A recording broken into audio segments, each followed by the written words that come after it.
तरुण डोगरा का प्रश्न है, Gurumaa ji, is manifestation real? Today there is too much buzz around the internet regarding the law of manifestation.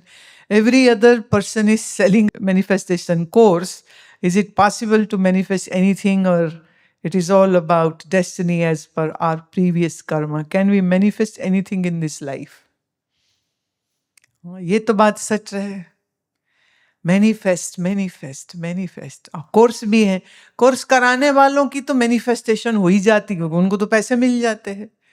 और फिर वो कहते हैं अब तुम ये करो तो तुम जो सोचोगे, मैनिफेस्ट मतलब उस चीज को जन्म दे देना, प्रकट कर देना. तो कोर्स कराने वालों की तो निश्चित से चांदी हो ही जाती है. और जो कोर्स कर रहे हैं वह उनका तो नुकसान, पहले खर्चा होता है ना, और फिर वो उसकी प्रैक्टिस करेंगे और फिर वो उम्मीद करेंगे कि शायद हो या नहीं हो. मुझे एक ध्यान में आ रही है, स्वामी विवेकानंद प्रवचन दे रहे थे अमेरिका में, और उस दिन उन्होंने कहा कि अगर तुम तीव्र संकल्प करो तो पर्वत भी हिला सकते हो. अगले संडे जब वो फिर से उस हॉल में सत्संग करने गए तो एक बूढ़ी महिला दरवाजे पे ही मिली, और उसने बड़ी लड़ाई करी स्वामी विवेकानंद से कि आप तो झूठ बोलते हो कि सोच लो तो पहाड़ भी हिलता है. उन्होंने कहा, माता आप ऐसा क्यों कह रही हैं? कहती, मेरा जहां घर है तो इस दिशा में एक पहाड़ है, उस पहाड़ की वजह से मेरे घर को धूप नहीं आती. तो जब मैंने ये सुना कि सोचने से पहाड़ भी हिल जाते, तो मुझे लगा कि जरा चेक तो करूं हिलता भी है कि नहीं हिलता है. तो मैंने कहा पहाड़ से, हिल जा, हट जा, हट जा, हट जा. और मैं कितने बार बोला, और पिछले 6 दिन से बोल रही हूं, और पहाड़ तो हटा ही नहीं है, और पहाड़ तो हटा ही नहीं है. तो स्वामी विवेकानंद ने कहा कि देखो मां, मैंने कहा कि निश्चय कर लो तो पहाड़ भी हिल जाता है. तो निश्चय से एक ही बार कहने की जरूरत थी, तुम बार बार कह रही थी, और उसमें भी तुम्हें शंका हो रही थी कि हटेगा कि नहीं हटेगा, हटेगा कि नहीं हटेगा. तो जब पहले ही तुमने शंका ले आई तो हटेगा कैसे? और ये एक जिसे हम कहते हैं, like we use it like an example. Example मतलब कि पहाड़ जैसी कोई बड़ी मुसीबत तुम्हारे जीवन में आ जाए तो तुम्हारे दृढ़ संकल्प से वो हट जाएगी. अब वो एक कहावत है, एक मुहावरा है कि पहाड़ हिलाओगे तो हिल जाएगा.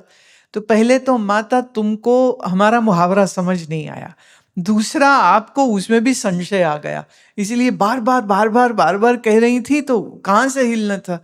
अपने ही सोचे पे जब संशय आ गया तो. अब ये जो मैनिफेस्टेशन का प्रोग्राम आजकल चल रहा है इंटरनेट पे, मैं उसके लिए ये कहूंगी कि पहली बात, वेस्ट की थोड़ी आदत है, वो है वो आइडियाज को रीनेम करते हैं, रीपैकेज करते हैं, और फिर कहते हैं हमने बनाया. ख्याल करना, हमारे भारतवर्ष में ऋषियों मुनियों महात्माओं ने ये बात तो क्या बोलूं, हजारों साल पहले कह दी थी कि जो तुम संकल्प करते हो और सात्विकी और दृढ़ मन से संकल्प करते हो, वो संकल्प पूरा होता है. अब ये संकल्प पूरा होने की बात हमारे शास्त्र भी करते हैं, हमारे ऋषि भी करते हैं, हमारे आचार्य भी करते हैं. इस आइडिया को पहले चुरा लिया जाता है और रीनेमिंग होती है मैनिफेस्टेशन. हाँ, और वो करनी कैसे, उसका कोर्स तो $100-500 पर वो कोर्स बिकता है. और आपने भी वो 100. अजीब बात यह है, जब भारत का कोई ऋषि कोई संत कहता है कि तुम्हारी इच्छा पूर्ति हो सकती है, तुम्हें उस पर कोई श्रद्धा नहीं.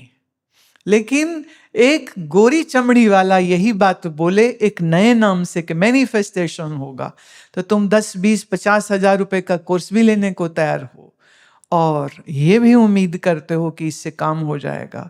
पर कुछ संशय भी होता है तो पूछते हो भी होएगा भी कि नहीं होएगा. ये सच भी है या नहीं है सच. इसलिए एक तो ये मैनिफेस्टेशन शब्द का उपयोग ना कोई करे तो अच्छा. और कृपया भगवत गीता के द्वारा समझाए गए कर्म के सिद्धांत को अच्छे से समझिए. कर्म का सिद्धांत गीता में ये बात को बहुत स्पष्ट करता है, जैसा तुम्हारा कर्म होगा वैसा तुमको फल मिलेगा, और जैसी तुम इच्छा करोगे उस इच्छा के पीछे आपके पुण्य कर्म का जोर भी तो होना चाहिए। नहीं तो इच्छा तो रावण ने करी थी ना, मुझे कोई मारे नहीं, मैं मरूं नहीं, हो गई पूरी। इच्छा हिरण्यकश्यप ने करी थी, मुझे कोई मारे नहीं, मैं किसी के मारने से मरूं नहीं, क्या हो गई पूरी। तो हिरण्यकश्यप, रावण, कंस, भाई ये जितने तपस्वी लोग थे, जितनी ताकत इनके पास थी, उसके बावजूद ये मारे गए। तो मैनिफेस्टेशन का बल उनके पास तो था नहीं। और ख्याल करना, रावण कोई मामूली इंसान नहीं था। इसको एक पोएटिक वे से कहते हैं कि शनि को तो उसने अपने पैर के नीचे दबा के रखा हुआ था, माने शनि उसका कुछ बिगाड़ नहीं सकता है, माने कुछ बुरा उसके साथ हो नहीं सकता है, ऐसा प्रबंध उसने करके रखा हुआ था। और उससे ये बहुत निश्चित था कि मुझे कोई मार नहीं सकता, मैं अमर हूं। यही सोच हिरण्यकश्यप की थी।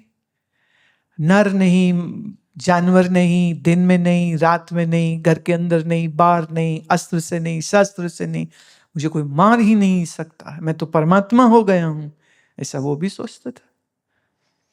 तो फिर क्या हुआ, वो मरा नहीं क्या? मरा। इसलिए मैनिफेस्टेशन या सीक्रेट, ये सब चक्कर में मत पड़िए। ज्यादा बेहतर ये होगा श्रेष्ठ कर्म, पुण्य कर्म करिए, और उसके साथ साथ जब आप कोई भी श्रेष्ठ संकल्प करेंगे, ख्याल करना बुरा के अच्छा दोनों पूरे तभी होते हैं जब उसके पीछे व्यक्ति की एकाग्रता की शक्ति होती। अगर एकाग्रता की शक्ति उसके पास नहीं है, सात्विकता की शक्ति उसके पास नहीं है, तो फिर तो रावण और हिरण्यकश्यप की तरह वो भी बेचारे लगे ही हुए थे ना मैनिफेस्ट करने को कि हम मरे नहीं कभी, मैं तीनों लोकों का राजा हो जाऊं। रावण की यही इच्छा थी, यही राजा बलि की इच्छा थी, मैं राजा हो जाऊं, सबका विजेता हो जाऊं। मुझे कोई, अपने पुराणों को प्यारे पढ़ा करो, पुराणों में ऐसे कितने कैरेक्टर्स हैं जिन्होंने ब्रह्मा जी को प्रसन्न करके वरदान ले लिए, हाँ, कि हम मरे नहीं। तो मैनिफेस्ट तो वो भी करना चाह रहे थे ना, पर हुआ नहीं। फिर अल्टीमेटली तो कौन जीता? जीतती हर बार ईश्वर की जो न्याय प्रणाली है, जो कर्म सिद्धांत है, विजय उसी की होती है। अब बात आते हैं कि हम कुछ चाह रहे हैं ऐसा हो जाए, ऐसा हो जाए तो क्या ये होगा कि नहीं होगा? तो वेरी सिंपल, अगर तुम्हारा उतना श्रेष्ठ कर्म और उतना पुण्य बल है और प्रारब्ध उसको सपोर्टिव होगी तो। कई बार मैं देखती हूं जैसे जिनको बिजनेस बहुत अच्छा करना है, अब इसमें ना बहुतों की नंबर लग जाएंगे, बहुत लोग आज उखड़ जाएंगे हमारी इन बातों को सुन सुन के।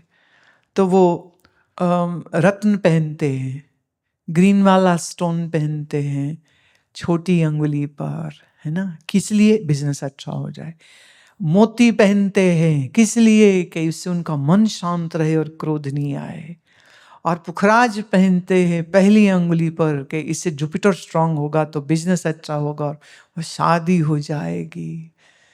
बेटे, अगर आपकी दशा और प्रारब्ध नहीं है ना, तो तुम पुखराज की एक छोटी 5 रत्ती की अंगूठी क्या, तुम 1 टन वाली पहन तो नहीं सकोगे, उसके ऊपर तुमको चढ़ के बैठना पड़ेगा, तो भी ना होगा। क्योंकि हमारी ज्योतिष ये कहती है कि जैसी दशा होगी और उस दशा के अनुसार वैसा उसको फल मिलता है। के.एन. राव जी जो है, one of very good astrologer, उन्होंने एक जगह ये कही थी कि जैसे होता ना, वो किसी का मंगल बिगड़ा है तो कहते भैया मूंगा पहन लो, तो वो मजाक उड़ाते थे, कहते फिर तो तुम अपनी गाड़ी का रंग भी लाल कर लो, जूते का रंग भी लाल कर लो, मकान का रंग भी लाल कर लो, पानी भी लाल रंग का पियो, रोटी भी बीटरूट मिला के लाल रंग वाली बना के खाओ। अगर इससे ये होता हो तो फिर सारा ही करो ना, go all the way to do it. कैसी कैसी चीजें, मैं फिर से कहूंगी, शास्त्र अध्ययन अच्छे से करिए तो ये सब भ्रम फिर आपके आएंगे नहीं।